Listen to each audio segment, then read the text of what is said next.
Tole so pa moji čevlji Saleva.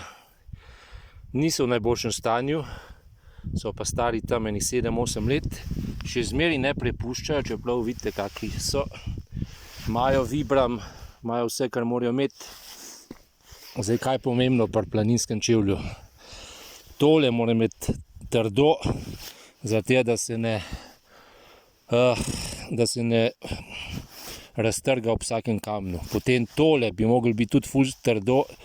Tele so bile samo 100 evrov, tako da tole srednje trdo in je zdržalo tako 7-8 let po takih le kamnih, po melišču, skratka.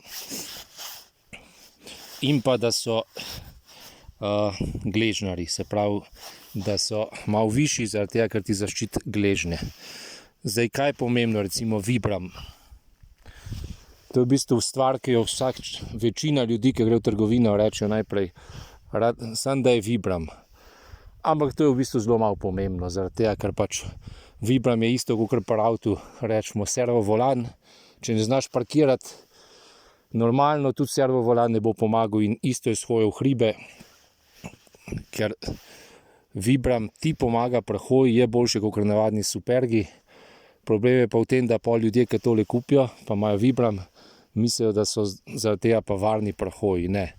Mokra skala, mokra trava, mokra korenina, pri njej ti tudi vibram nič ne pomaga, ampak moraš pač paziti, kako hodiš.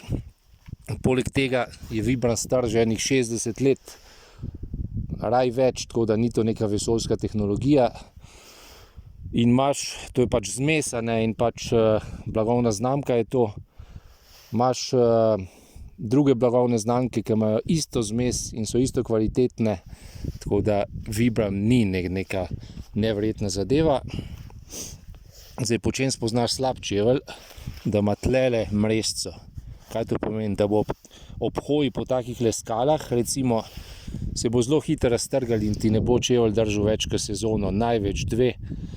Kar pomeni, da za naratitev od zblegov so še zmeri zelo primerne tudi take čevlje, ampak čevlje z mrežco pa za visokogorje absolutno niso. Plus tile visoki čevlji, z njim je pa tako v bistvu. Recimo, jaz sem slišal Andreja Štremfla, da rekel, da hodi samo v gojzarjih, kar je zelo pomenljivo, ker pač on je več pozabil v hribih, kakor bomo vsi skupaj kdajkoli vedeli. Zdaj tako je, na začetku, ko hodiš v hribe, veliko padaš, veliko ti drsi, ne znaš je hoditi in je zelo pomembno, da ti je noga zaščitena, tale konc, gležnji, kar je pa pri nizkih čevljih zelo velika pomanjkljivost. Zdaj, če ti znaš hoditi v hribe, pa so ti tudi nizki čevlji čisto uporabni, ampak večina ni tako dobro izurjena, tako da zelo priporočam takele gojzarje. Nizki čevlji so lažji seveda, ampak ko se navadiš hoditi v gojzarjih, ti to ne pomeni absolutno nič, ti je pa noga zaščitena od tlele, gležnji, vse takole, medtem ko ti je pri nizkih samo do tlele, kar je ful premalo. Tako da, bolj ko znaš hoditi v hribe, bolj je pomembno v bistvu, manj je pomembno v bistvu. V bistvu je manj pomembno, kakšne čevlje imaš takrat, ampak še zmeri priporočam tele Saleva.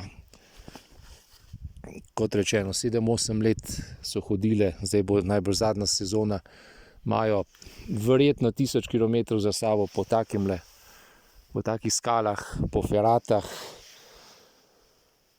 visokogorje, v snegu, dežju, po soncu, skozi.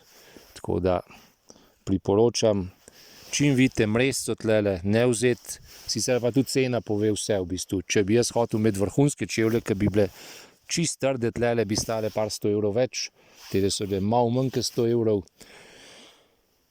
Če rabiš une z mrežco, bojo stale 50 evrov ali manj, ampak od njih ne boš imel skoraj nič, so boljše kot navadne superge, ampak za visokogorje pa absolutno neprimerne. Tako da se pa priporočam Salevi seveda, če mi šenka kakšne čevlje, ker letos bojo še, drug let bom pa rabil nove.